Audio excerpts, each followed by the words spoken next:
you and I are picking up where we left off in our last podcast episode. This is part 2 of that conversation. I just love Dr. Shah.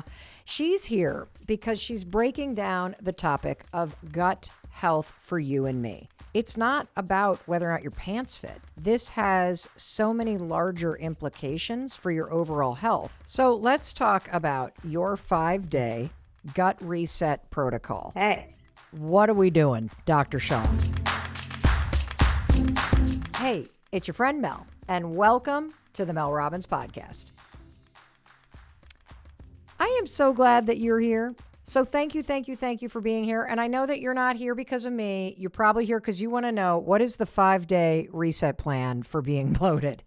I want to know it too, but I want to take a quick minute and just say thank you. I know that you tune in because you are investing in yourself. You're taking time to listen to something that's fun, but that's also backed by research and science and that can help you make your life better. And you know what? I'm really proud of you for that. So well done. And as you can tell, I'm really excited today because you and I are picking up where we left off in our last podcast episode. We were in the middle of having a conversation with the amazing Dr. Amy Shah.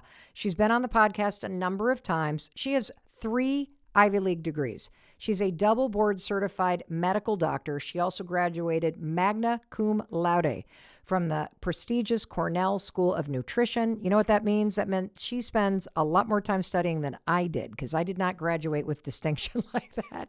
And we're going to benefit from her. I just love Dr. Shah. She's here because she's breaking down the topic of gut health for you and me. And in the first part of our conversation, the background is this. I had reached out to Dr. Amy Shah because the truth is I was so freaking bloated after being on a road trip for work that my favorite red pants were no longer fitting. I looked like I was in the 2nd trimester of pregnancy. I was desperate. I picked up the phone. I called Dr. Amy. We taped the conversation. This is part 2 of that conversation. In case you haven't listened to the first episode, you can catch that. It's very easy to remember because it's the one right before this one, and it's also episode 123. But just in case you haven't listened to it, let me just summarize real quick what we've already learned from Dr. Amy Shah. First of all, bloating is normal, and it is caused by having unhappy gut bacteria, something I didn't know. But I love how she explains it because I can visualize that. She also said that bloating is caused by so many different things. I mean, it can be caused by stress, by hormones. It can be caused by eating things like cruciferous vegetables, which I now know are broccoli, cauliflower, and things like sparkling drinks and gum and ibuprofen. Not to mention just eating and drinking too much over the holidays. And you'll also remember that we talked at the very end of that episode about her 3F morning routine, which is something she does every single morning. It's fasting, it's fitness, and it's fermented and fibrous foods. I got to talk to Dr. Amy because that's like 5 Fs. That's not 3 Fs, but fasting, fitness, and fermented and fibrous foods. That's where we left off. And one final thing, you and I learned about how the gut health and our overall health is connected to our hormone health. So there was just so much to digest that about halfway through the conversation, I was like, let's just make this one episode because you and I are busy. I don't have 2 to 3 hours to listen to a podcast episode, and I know you don't either. So I want this to be information you can absorb and then you can apply. And if you want to listen to all of that, just go back to the episode 123. It's right there for you as a free resource. But right now, let's keep going. We're going to dig into probiotics. What is Dr. Amy Shah's opinion about probiotics? Do they work? Should you take them? If you're not going to take probiotics, how do you do that in a natural way? How do you heal your microbiome? If being bloated is a symptom that your gut health is unhappy, how do you make it happy? And of course, we're going to get to my burning question, which was, Dr. Amy Shah, my pants are not fitting. I feel like I have a food baby. Can you please tell me what I need to do? Give me a 5-day gut reset, woman. Come on now, help a woman out. What is the protocol that you recommend if you want to reset your gut health in 5 days flat? And Dr. Amy Shah is going to deliver that 5-day program and protocol to you in this conversation. So get ready. Get ready to drop back in with me and Dr. Amy Shah, and I'm about to ask Dr. Amy Shah, what is the connection between stress and gut health? So let's go.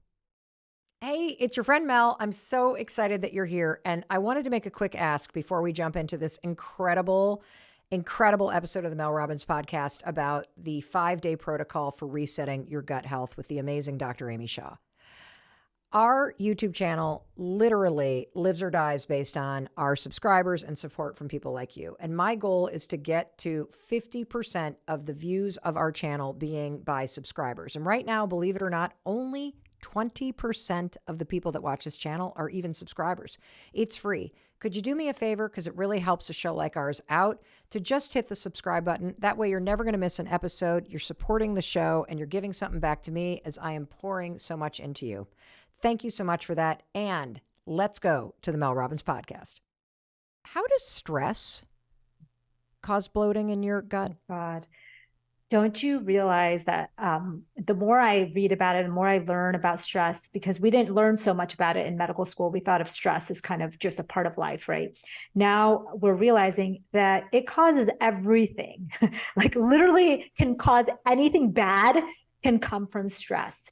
When you're stressed, you are in a emergency survival mode.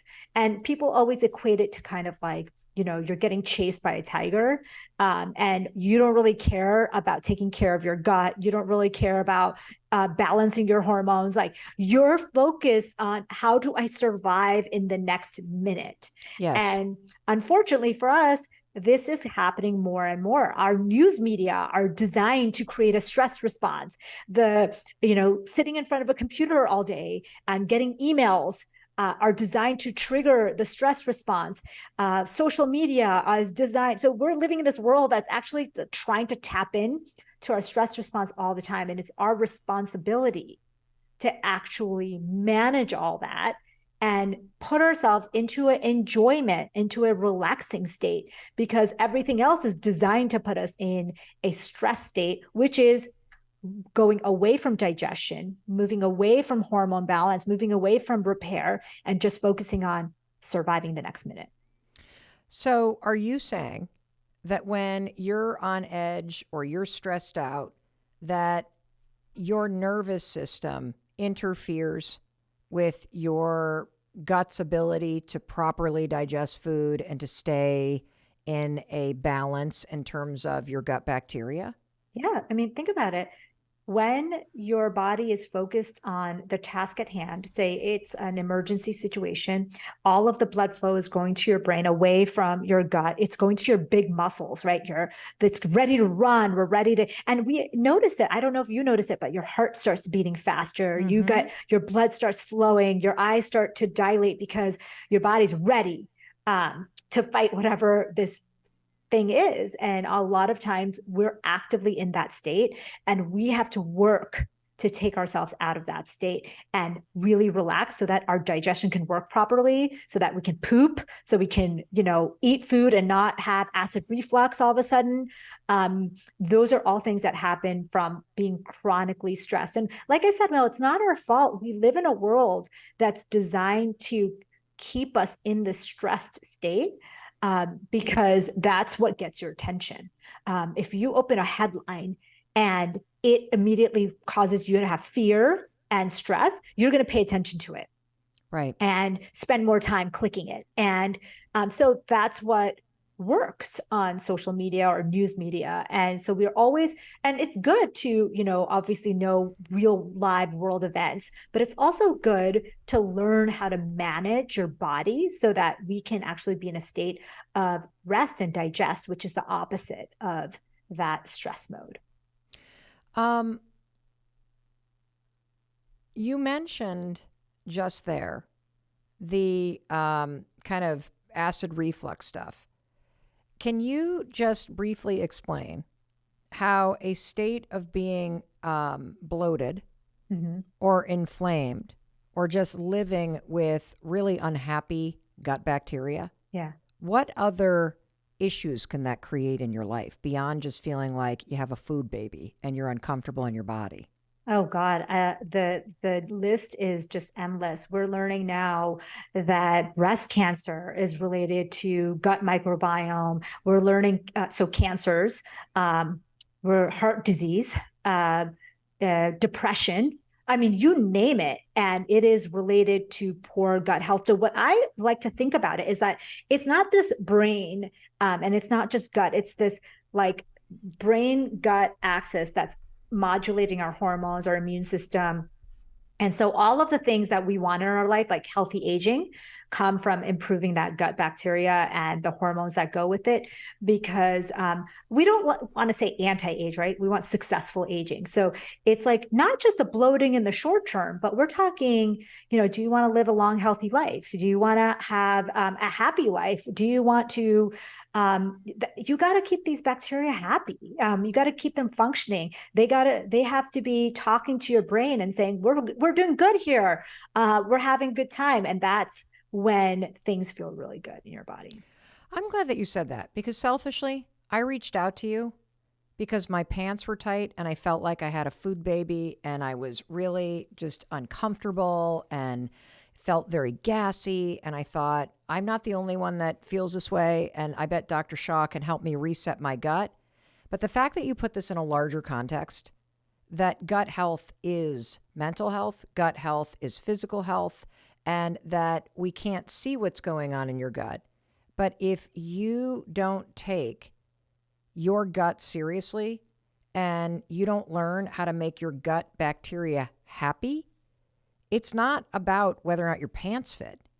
This has so many larger implications for your overall health. And, don't worry for you if you tuned in because you want to hear the 5-day reset for bloating. We're getting there. But I think it's important to elevate this too, because you're saying that you have to pay attention to this if you want to live a long and healthy and vibrant life, because your gut informs everything about your mood, about the way your brain is functioning, and you can start to literally heal from the inside out if you pay attention to this. I mean, that's basically what you're saying, right? Absolutely. Mel, the sad thing is that because this is so unknown to everybody, like everybody listening right now is in on this, right? You're in on this, I'm in on this, everybody listening today. But most of the world, the developed world, does not understand this. And we are seeing 1 in 7 people this year, it came out in a study, 1 in 7 people feel bloating at least once a week. We found out that 98% of people don't eat enough food for their gut bacteria, which is fiber, right? Like healthy foods, real vegetables and fruits. There's only 2% of Americans that are actually eating food that is keeping their gut bacteria happy. Like it's crazy. And then exercise, we all know that exercise is an issue for all of the modern world. So all this morning routine that we're talking about, like the fasting, the fitness, and the food, the fiber fermented food, this itself has the ability, the potential to help you in so many more ways than just bloating. It's can make you happier, help you successfully age, help with your hormonal transition if you're in menopause or pregnancy. So there's so much potential out there. You mentioned fiber as something that is really important for happy bacteria. Could you just give us a shorthand list? Yeah. Because I'm sort of this is not my area of expertise. So you say fiber, you know what I hear? I literally think about the Mucinex crap that you stir into a drink. But what do you mean when you say fiber and that we need more fiber in our diet? Whenever I say fibers, everyone's always like, oh, like what brand of fiber? And I'm like, no, I'm not talking about a brand. I'm saying fiber. So, but it is hard to conceptualize. So the best sources of, let's talk about non-bloating fiber. Okay. Fiber that you would eat when you're trying to get over, say, a week-long binge or vacation or whatever Yes. it is. It's spinach, leafy greens. Okay. Are a great source of fiber. Berries are a great source of fiber. Asparagus is a great source of fiber. Spices, they work like prebiotic fiber. So these are amazing things like turmeric and ginger and all of these foods. So also fruits and vegetables. So the best fruits to have when you are bloated is bananas, Really? is avocados, is a, pineapple, papaya. So pineapple and papaya have natural digestive enzymes in them. So while they're going through our system, they have natural like ways to break themselves down. So it's really gentle on our gut. Bananas are the same way. They've been shown to actually help with bloating. So and they all have fiber. So they're like helping you in the short term with the debloat, and then in the long term. Oh, asparagus, cucumbers, celery. Those are all amazing things. Parsley, cilantro, like the herbs, fiber and debloating all at the same time. These are like the things you want to have when you're like, okay, I want to have more fiber, but I want it to be gentle on my stomach and help me digest. Have a big bowl of papaya, pineapple, bananas, and then have maybe some avocado. You could have like, if you're not sensitive to bread, you could have a sourdough with avocado on it, because sourdough doesn't have as many of the fructans, which are these basically gas-causing sugars that your gut can't digest as well in some people. So having an avocado sourdough toast with some fruit on the side would be a great breakfast to have. Some asparagus would be amazing to have. These are really, really, also yogurt. If you're not lactose intolerant, like you said, you love that yogurt. I love probiotic yogurt and cottage cheese in the morning. And even though I can't tolerate a lot of dairy, that yogurt, it's just, my body loves that stuff. So that's a great thing to have when you're trying to debloat, because yogurt, as you know, has some bacteria in it. It's a probiotic food, and it's going to be it's going to help you in this setting. So let's talk about your 5-day gut reset protocol. Hey. What are we doing, Dr. Shah? So every day we're doing the 3 Fs. Okay. So every morning you're going to wake up, no matter what, whether you're doing the gut reset protocol or not, every day you're going to do the fasting, the fitness, and the fiber fermented foods. That's goes without saying. Okay. When you start on the 5-day reset, the first day, in addition to what you've already done in the morning, you're going to add exercise. And it's the first E of the 4 different E's that we're going to be doing. And the last day, we're going to add all of the E's together. So it's like, okay, exercise is the first E. Okay. And exercise, for all the reasons we already talked about, your gut bacteria get happy. It's the best probiotic that you could ever do. And when you start moving your body, all of that distension starts to move, because whether it's fluid, whether it's a food baby, whether it's, stool in there, whether it's, just a lifetime of chronic overeating and making terrible choices, or doing keg stands, or going to 17 weddings this summer. Regardless of how you're coming to the table, you're welcome. And we're going to start this protocol by adding in exercise. And does it matter what exercise you do during the 5-day reset? No, it doesn't matter. Just move your body, because let's be honest, any kind of exercise is good exercise. Now, if you want to add in yoga because you get the twisting, amazing, because we know that physically twisting your gut is going to help it release some of that gas and some of that fluid retention and get things moving. So I love things like yoga to add when you're exercising, but more walking. So say you walked in the morning, walk in the evening. Again, weight training, as you know, and I know, we lose about 1 to 3% of muscle mass each decade as women. And during menopause, that speeds up to almost double. And so getting that body moving, lifting weights. Okay. So exercise is number 1. Okay. Day 2, eliminate, E.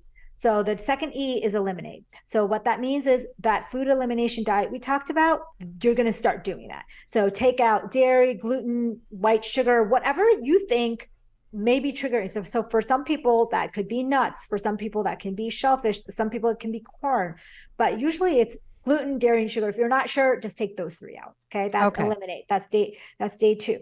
Okay. Day 3. Day 3, you're going to start eating foods your gut bacteria loves. The stuff we've already talked about, the things that are going to help your body, recover from this crazy thing that you put your gut through. So it's going to be that spinach, that asparagus, it's going to be that fruit, that bromelain from that pineapple, that papaya that has a digestive enzymes in there that help you digest it. So you're going to add foods back that your gut bacteria love. So yogurt is another one. I have a question. Yeah. What protein Mm-hmm. is better for your gut than other in terms of like types of meat or Yeah. fish or beans or lentils? Like what is the kindest Yeah. protein to make for a happy gut? So if you're not plant-based, then egg protein is nicely digested by a lot of people, doing an egg scramble or doing fish is a good way to get your protein. But if you're plant-based, then you could do beans, but make sure they're soaked, like black beans soaked are really gentle on their stomach. Whereas certain beans that if you don't soak them, they can be gas producing. Tofu is a nice thing to eat when you're trying to get that. And of course, like I said, yogurt, probiotic yogurt and cottage cheese are awesome ways to get that protein. That's not necessarily meat, but it's a dairy-based high protein food that you can have. And then of course, nuts.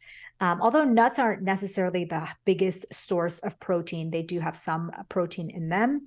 And so having that protein, but protein in general is a great way to keep your gut bacteria happy and satisfied as well. So that's a really your gut loves protein. What it doesn't love is fake protein. Do you know what I mean? Like those shakes Fake and meats bars and and fake meats and like all the fake stuff. Like when you have a protein shake, I don't know about you, but I immediately get bloated. Yes, That my body pretty does much. not like processed protein. So the shakes and the bars, and we all are busy. I eat protein bars and shakes like we have to. It's part of our busy lives. But when you're trying to reset, try to have the protein in its whole form, because that's going to be the kindest thing that you can do to your body. You don't want to exacerbate the issue. Now, I noticed you didn't say locally raised meats, chicken, lamb. Do you not, You would you not can, want to eat meat during this 5-day period? the studies on meat have become very controversial, as you know. Okay. But a new study came out, and this is becoming a really big thought. It's that we used to think that meat in general was very inflammatory and that your gut was very inflamed with meat. But there's new data that show that maybe it's not necessarily the meat itself. Maybe it's the type of meat that you're eating. Like, is it fast food meat versus meat? So the meat story remains to be pieced out. But if you're eating something that's super healthy, locally raised, not full of antibiotics, not from, your local fast food place, this is going to be a nice source of protein. And as I said, our biggest goal is to make that gut bacteria happy. And although fiber and fermented is the number one goal, we said protein is also the goal. And so getting that, but it's a very nuanced conversation, because you basically could argue still the bulk of the research still shows that red meat, or especially processed red meat, is probably inflammatory to the gut and causes all kinds of issues. But things are changing. So I would say it's like a complicated answer. If you enjoy it, it's doing good for your body, you're feeling healthy, that's a great thing to add to your diet. Okay, I just want to recap for everybody. So the 5-day reset, one of the things that you're doing is Dr. Amy Shah's morning routine, which are the 3 F's. And so you're going to do this every morning, which is the 12-hour fast before you have your first meal. It is the fitness, and then it is a breakfast that includes some sort of fibrous and fermented food, because that makes your gut bacteria happy. Day 1, you're going to add in exercise, meaning in addition to the fitness walk in the morning, you're going to add in a little yoga, a little something else. Day 2, you're going to start an elimination of dairy, gluten, and white sugar. Day 3, you're going to be adding in and eating the kind of food that your gut bacteria loves, which we're learning all about. And what is the E that we add in on day 4, Dr. I Shah? love this E because you're going to love it too. The E is for enjoy. So when we're in our stressed and opposite of enjoyment, right, is when you're stressed and anxious. you can't digest and you can't heal from what's just happened to your body. And a lot of people, they come back from a vacation or holidays and they're so stressed and they're punishing themselves by doing all these crazy diets and cleanses and exercises, and it's making things worse. You actually need to go back and spend time with people who are good for your mental health, because they're also good for your gut health. Okay. These gut bacteria, just like we said, we want to make them happy. They are super happy when you're spending time with people who make you feel your best. And it's so crazy to think, but they love bonding. Bonding is a love language for your gut bacteria. They love it. So you want to enjoy yourself. So it's spending time with people you love. It's dancing. It's, doing something that lights your body on fire. That's like, you're so passionate about. Enjoyment is like one of the things that people don't realize that can be so healing to our body, not just our gut, but our entire body. Got it. Okay. What do we do day 5? We're putting it all together. Tell me what that means. All of these. So in the morning, you're waking up, you're checking if you fasted for 12 hours, wait 12 hours before you eat your first meal. Then you're going for your fitness right after that. Then you're coming back and you're like, oh, time to eat. You're going to have, a big scramble with veggies, yogurt, and berries on the side. And you're going to have your ginger tea because you're trying to eat the foods that are great for your body. So high protein, high fiber, fermented food breakfast. And then you are going to maybe go for a yoga class or do some stretching or exercises again later in the day. That is going to help you. You're going to be on this elimination diet journey. It's not one day. You're not going to know what things you're sensitive to. Our gut microbiome maybe doesn't even respond for a few days. You'll have to do this, extend this for as many as 3 weeks for some people to really find out what their true food sensitivities, but at least 1 week you want to be doing the elimination. And then you want to eat foods all day that your body loves. Like, this is not the time to maybe have your artificially sweetened, snacks and chips and crackers and fast food. This is time to eat really healthy whole foods. Maybe you'll have a spinach salad and you'll have a bowl of fruit on the side. These are that's your eat. And then do something, bond with someone. Go out for a walk with a friend. Go have coffee with someone that you haven't seen in a long time, a mentor, a friend, a colleague, your loved one. Spend time with your dog, your baby. Do something you love. Maybe you're doing some creative writing, and that is like the perfect day at the very end. And that's like, if you did all the things and you put it all into one day, that would be the day. Now, how long do I have to do this before I'm going to start to feel like the bloating is going down and my gut bacteria is happy and healthy again? I'm so excited to tell you this because there's actually research behind this. It's as little as 3 days. 3 days. You could start feeling on day 3, you could start feeling like, wow, you know what? My mood is better. My bloating feels better. My cravings are gone. And then after, it keeps going. It just starts at 3 days, but in 2 weeks, you should be markedly better. So I love saying 3 days because to me, 3 days feels so doable and it's backed by science. We saw a study where they took people and they rapidly changed their diet. And they said, okay, we're going to rapidly change your diet from a fast food, crazy processed diet to the super healthy gut loving diet. And we're going to see how long it takes for your gut microbiome to completely transform. And they expected 2 weeks and they saw it in 3 days. I'm so happy you said that because this conversation is going to release during the holidays. And I don't know about you listening, but I freaking love the holiday food. And particularly here in the U.S., the Thanksgiving fare, I have 4 or 5 helpings of the turkey with the stuffing and the mashed potato and this cranberry jello thing that we've always made in my family. And I just love it. And then I love the leftovers. And I think what happens for me is I do feel like I have a food baby and I feel discouraged. And so I do these extreme things.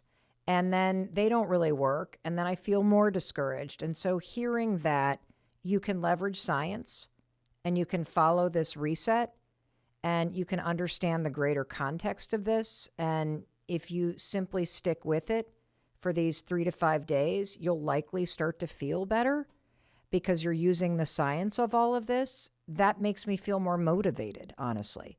Because yeah, oftentimes, me too.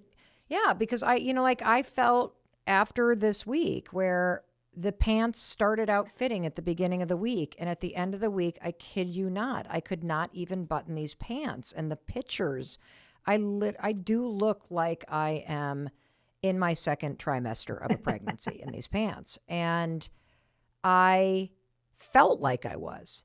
And so I felt really discouraged because I thought, what is going on? Is this menopause? Is it stress? Is it travel? Is it, what is it? It's probably all of those things. Mm-hmm. But I now feel very empowered because this is something I can do. And when you tell me that there is research that says within 3 days, the studies show that you'll start to feel better if you follow this. Obviously, I can't, be downing a bottle of Jim Beam on top of this, or, I got to really pay attention to all the things that you're talking about. Can't be taking Advil first thing in the morning while I'm doing my fast. This makes sense to me. One thing that you didn't mention was taking a probiotic. Yeah. Do you recommend that people take probiotics? Like, and I realize that not all probiotics are created equally, but does taking a probiotic help if you're bloated? Yeah. I mean, okay, this is how I would think of it. In our species in our gut is like the Amazon jungle. There's like thousands of different, hundreds, if not thousands of different species in there. And of when probiotics? You get of bacteria. Yeah. So a probiotic. Is probiotic the same thing as a bacteria? Yeah. So it's okay. A probiotic is a bacteria that you take by mouth, right? So okay. A probiotic might have, say, hundreds of strains, right? But that's not even close to how many different types of bacteria are in your gut. So what the problem with probiotics today is that if you threw seeds from a plane into a barren land, right? You just threw them, not knowing what climate you were in, not knowing what the local kind of weather, soil was like. Some seedlings may come out of it, if you got lucky, but you don't know what you're doing. You're just throwing things at the wall and hoping something sticks, right? So the difference is when you eat probiotic foods like yogurt, like cottage cheese, like kimchi and sauerkraut, the bacteria come in a food matrix and they're delivered to your bacteria that already live there. Like, hey, look, I brought you some friends. And then for some reason, our body is just more likely to incorporate those guys into our existing ecosystem than they are when you throw a whole bunch of pills into your body. That makes a lot of sense. And so I just want to make sure that you listening are tracking with me and Dr. Shah. So I want to ask a couple questions. Yeah. So are you saying that probiotic food based on the research is a more effective way Yes. to put healthy bacteria and to get your gut health in order, more healthy and effective than taking an oral probiotic? Absolutely. When we get to the place where I can say, Mel, let me see the organisms that are in your gut right now, and let me produce a cocktail that's going to be complementary to them. And then you're going to be like, oh yeah, this definitely works. And that's why fecal transplants work so well. Fecal transplant? What the hell is that? So the fecal best way transplant. So the best way I'm just trying to get rid of the food baby I have from Thanksgiving. I don't know if I need a fecal transplant. So, we're talking about delivery of bacteria, right? So you can deliver them through a probiotic. Yep. You can deliver it in a food matrix, like, here, serve it on a platter through a food matrix. So you're eating sauerkraut and the bacteria are kind of in that matrix of the food. Makes sense. Or you deliver it like straight up poop from someone else that already has that. It's like from somebody else? Yeah, it's called a fecal transplant. Ew, do you have to It's eat the poop? Like, no, how it do can you be just do it? placed there through colonoscopy. It is curative for so many diseases Really? because it's the best You, way. you should see everybody's facial But expressions. no, think about it. I mean, I know it sounds gross, but you don't have to eat it. You can have it. Say it's your Okay, well, husband. here, I I'm know your getting, husband. Okay, well, I I know don't want he's his a super poop. healthy guy. Yes, he's a very Okay, super healthy guy. say he and you're like, you know what? I am so sick and tired. Like, say you want his motivation, like it's crazy, but it also athletic performance, mood, all of this stuff can be transplanted through the gut. So there is a theory, and it's already been seen in some diseases, that you take a family member's or someone that's really healthy, doesn't have diseases, and you take their feces, their poop, you get it transplanted and placed into your colon through a colonoscopy. Mm-hmm. Okay. And you let it sit there so it can kind of like, it's like adding soil, Right. Yep. you let it kind of like sit there, let it get incorporated. It can cure diseases. Like we already know we think it may be able to cure depression. It may be able to heal ADHD. It may be able to stop cancer. I mean, there's like the potential for the fecal transplant is insane. There's So I'll actually, give you that. I'll give you okay. that. I will give you that. I can wrap my brain around that. And I remember it may be something that you shared on one of the other episodes that you were on, that there was a study done, I think, on rats. Yeah. What they did is they took the patients who had schizophrenia and they took their gut bacteria and they put it into mice that didn't have their own gut bacteria so that they could Mm-hmm. see what happens when we don't change anything in the animal's brain. We just give them the gut bacteria and they exhibited the change in mental health. So yeah, you understand that that potential is there. So when you ask me what's the best way to get bacteria into your gut, and I'm like, okay, probiotics Well, actually, is a C. Uh, food-based probiotic foods is a B, and the A is actually getting bacteria from another human. what you're basically saying is that the healthiest way to get a sample of live, healthy gut bacteria is when that live, healthy gut bacteria moves from the stomach down the intestines and out Yeah. somebody through the colon. And so we obviously know that's fecal matter, but inside that is live, healthy bacteria in a healthy person. And what you're saying in terms of the emerging science is that that source of live, healthy bacteria, even if it's encased in something we all think is disgusting, that is actually the most effective way to help somebody else grow. And I would imagine as the technology emerges, especially with all this research that's showing over and over and over again how effective it can be in the positive or the negative to transfer healthy gut bacteria from one person or species to another, that they will figure out a delivery mechanism for that. That doesn't sound disgusting, but that I hear you in that it is wildly effective. And to add on that, one of the other ways to get healthy bacteria from other humans, you broke it down so nicely, because the best way to get healthy, good gut bacteria is from other humans. It's Kissing. just by spending time with other humans that you want to be like. Wait a minute. So am I catching Chris's bacteria? You're Like if catching I his kiss bacteria. him, am I going to catch his bacteria? You share food with him, you hug him, kiss him. You are basically more like Chris' gut microbiome than your identical twin sister, if you ever had one. Really? Yeah. For Identical real? twins that are separated at birth, their microbiomes look closer to the people that they live with or their significant others than each other. And when you want to be more like someone, you want the athletic prowess, you want to be as happy, you want to be as successful as they say, the people you spend your time with, you become. Like when you look at it through this gut bacteria lens, that That's actually is fascinating. happening. That's fascinating. All right. Well, more importantly, we now know, regardless of what is causing you bloat and how you got to this conversation. We now know a 5-day science-backed protocol by the absolutely extraordinary Dr. Amy Shah. I want to thank you so much for being here with us. I'm so grateful to you and the team, and I'm happy to be on here to talk about maybe the most important part of health that, we don't ever talk about is this whole world of the gut brain hormone connection. It can make us happier. It can help us age successfully. It can make us better people in general. And I think it's something that everybody needs to hear.